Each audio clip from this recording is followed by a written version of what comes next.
Good afternoon and welcome to our monthly self-direction webinar in which we review important topics to help you successfully self-direct your services.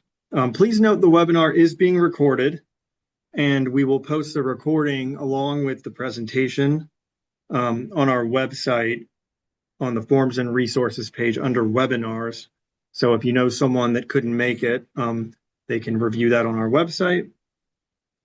I'm Peter Cook, Director of Stakeholder Relations, and today I'm here with Michelle Nicholas, our Budget Manager, Karen Bradbury, our Director of Outreach, and Mark Weinstein, Senior Director of Self-Directed Services. And today we're going to be reviewing annual budget sheets and best practices. There will be a Q&A session at the end. We politely request that you save your questions for the end of the presentation. And with that, I'll hand it over to Michelle. Hi, good afternoon, everyone. My name is Michelle Nicholas, and I'm the Budget Review Manager for Self-Directed Services here at Fellow. Today, we will be discussing the annual budget sheet review process and best practices. The first thing I would like to discuss is our FMCS fee.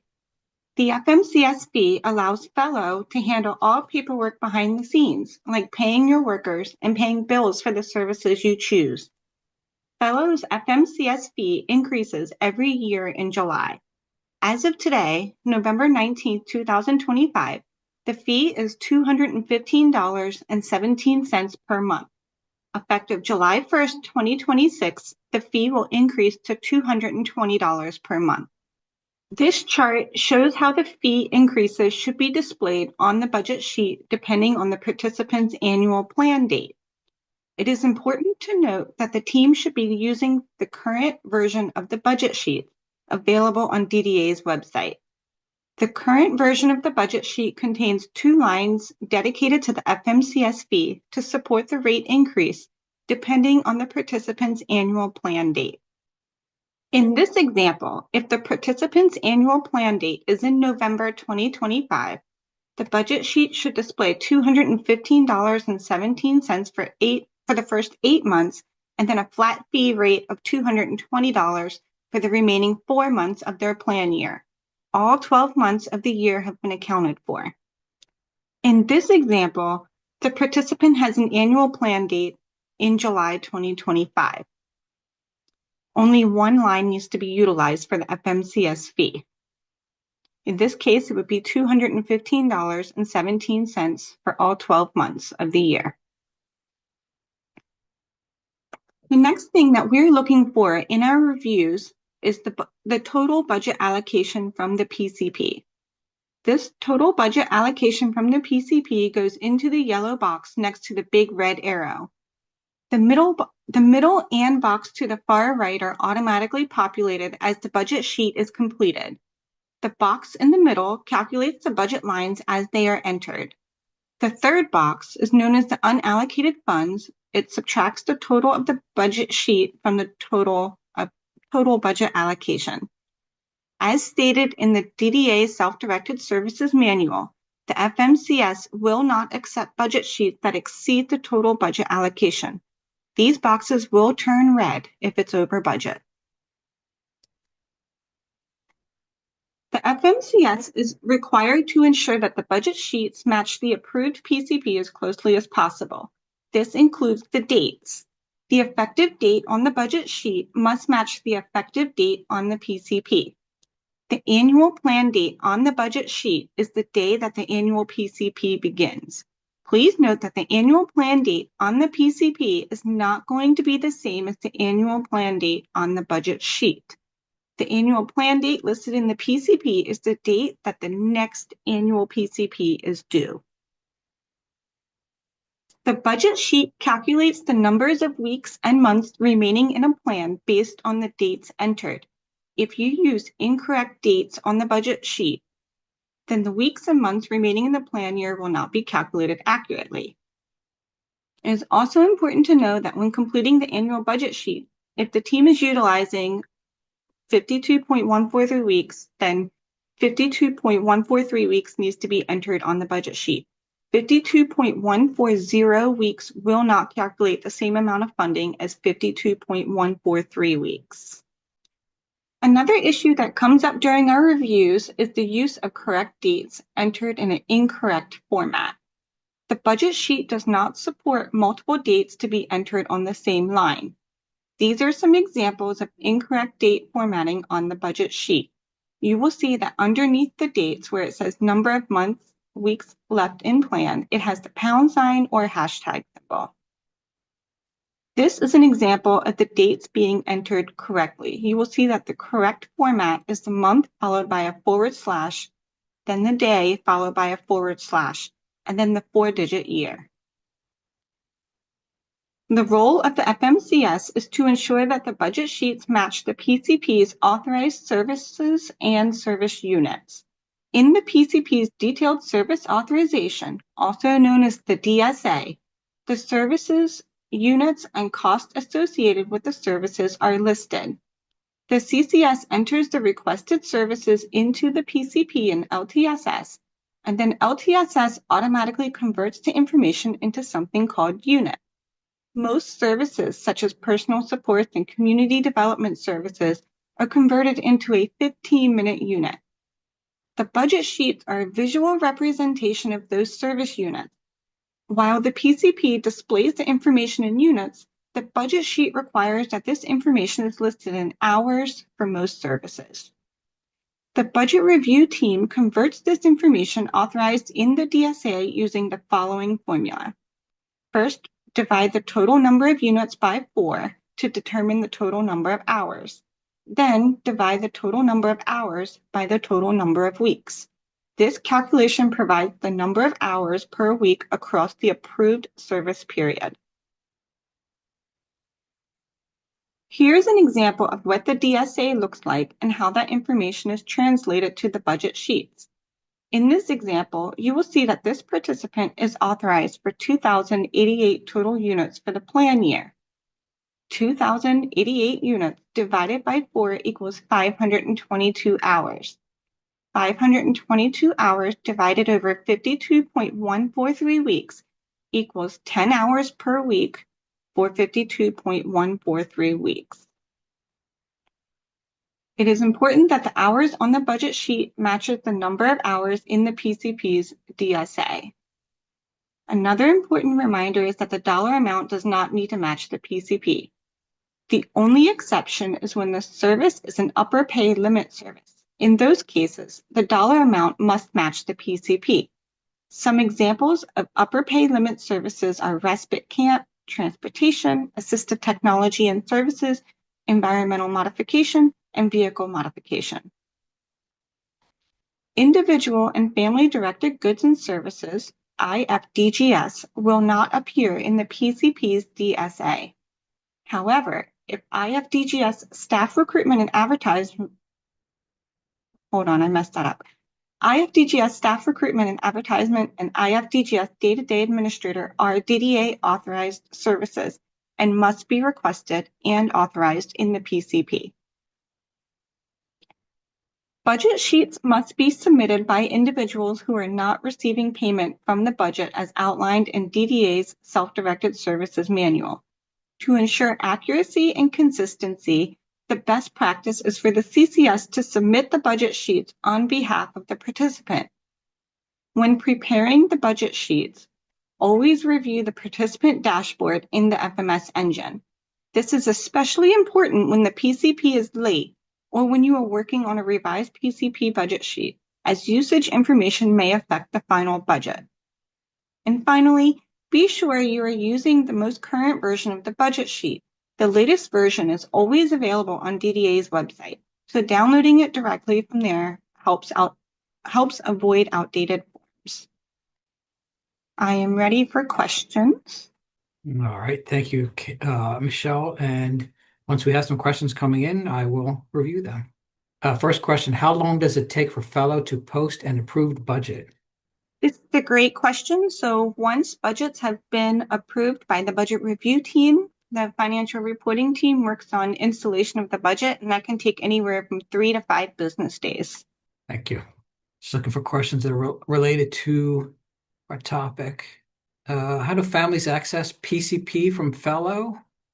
The team can submit a ticket to our Zendesk, and we are happy to provide a copy of the PCP and budget sheet. Okay. There are a lot of questions, but trying to figure out which one is the ones that are the most relevant here. A question here that says, if the participant takes 3 weeks of vacation each year, should we still use 52.143 weeks? So this is an interesting question, but basically we are making sure that whatever hours are authorized in the PCP is allocated on the budget sheet. Now, if you wanted to offer your staff PTO, that's allowed, that's a benefit, and that comes from unallocated funds, but only after all of the services have been accounted for on the budget sheet. Michelle, how long does it take the budget review team to review the budget sheet once it's received from the CCS? Once we receive the budget sheets, it can take up to 2 business days for us to review the budget. You can feel free to pick questions too, Michelle, off the list here. Yeah, I'm trying to pick some that I can answer because some of them are very specific to Right. people. I see a general question asking about I believe it's IFDGS items in a budget. I would just note for IFDGS requests, they all must be approved by the DDA, and the CCS would be the one who submits the request for approval to the DDA. There's a form for that. Teams may include funding in their budget sheet for an IFDGS request before something is approved, but the FMCS cannot process payment for an IFDGS request until we receive approval from the DDA through the IFDGS request form. And again, like you may allocate, one amount for the IFDGS request on the budget, but DDA may approve a different amount. So teams should just keep that in mind. Also, IFDGS approvals are not retroactive, so we can only process payment for items after DDA approves a particular item. Someone asked if there's a problem with not getting paid, even though there are still units in the plan. Who do I go to about this? I submit a Zendesk ticket and we can take a look at that for you. Someone asked a question about the units. They said the units issue is important and confusing. Can you provide some examples? So the units are specific to the service. So most services, so your personal supports, community development services, day habilitation, ongoing job supports, those types of services are listed in 15-minute increments. Support broker services are listed as a 1-hour increment. Yeah, it just really depends on the service. All of that information is available to the CCS, and it's also available on the DDA website. How long does it take? I'm sorry. How long does it take Fellow to mark IFDGS line items approved on the budget in the dashboard after DDA approves them? Our AP team actually marks those approved in the budget after the first submission is sent in for processing. So if the CCS would receive a confirmation of approval for the IFDGS item and the amount. So once the CCS receives that, the team can submit a payment request as long as it's after the item has been approved. Could you describe how auto extend works? Sure. So auto extend is a copy of the previous budget in the FMS engine. That typically happens when we do not have the updated annual budget sheets. If you spend any money while your budget is in auto extend, please know that when we get the annual budget sheets that are tied to the annual PCP, we will be asking that those usages are captured in the new budget sheet. And every case is different, so the budget review team will be reaching out specifically about how to address those usages. I've noticed that some IFDGS items marked not approved. Is this because the smart sheet hasn't been submitted yet? In some cases, yes. And then sometimes we have IFDGS items that are approved, but the dollar amounts don't match what was submitted on the budget sheets or the budget modifications.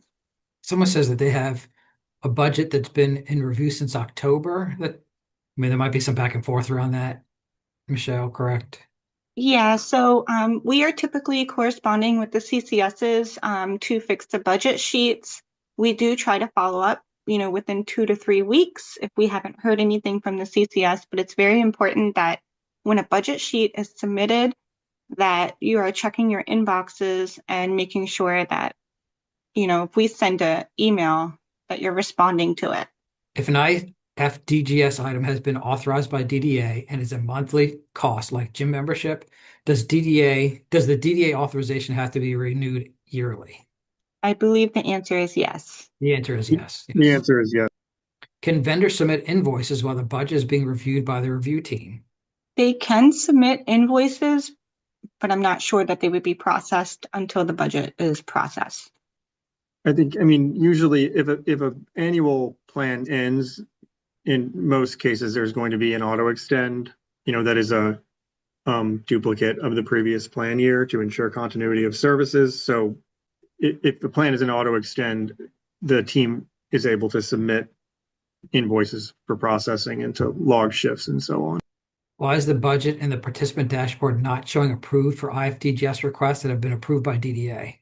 If the request has been approved by DDA, the team can submit a payment request to sdsvendor@fellow.org. And when the AP team processes a request for payment, they will update the budget line to reflect that approval. I'm not sure I understand this question, but I'll ask it. For service time, what are the parameters for rounding, up or down, based on the service time provided within the unit? Not sure I fully understand that question. I know that when we are doing the calculations, when we're converting the units into hours, we try not to round too much. Like if it was 77.689 whatever hours, we would say, you have 77.5 hours or 77 hours, but we try not to round up too much because we don't want to over authorize. When a plan is in auto extend, what services can the participant utilize? Peter, do you want to take that question? It should be just in go most ahead. cases, it would just be a duplicate of the previous plan year. Right. Except for the IFDGS items. Correct. If the budget review team needs to be contacted, we would recommend submitting a ticket through Zendesk. Okay, I think we're probably ready to start wrapping up here. Any final words? Peter, just as a reminder, we will be posting a recording of this webinar on the website under Forms and Resources webinars, as well as a presentation. So if anybody, missed this, you can let them know that it will be available. And like Mark said, if you had a question that wasn't answered here that was maybe more specific or off topic, just feel free to place a customer service ticket and we'll get an answer to you. So thank you all so much for showing up today. Thank you, Michelle, for the presentation. Absolutely. Thank you. We will see everybody next year.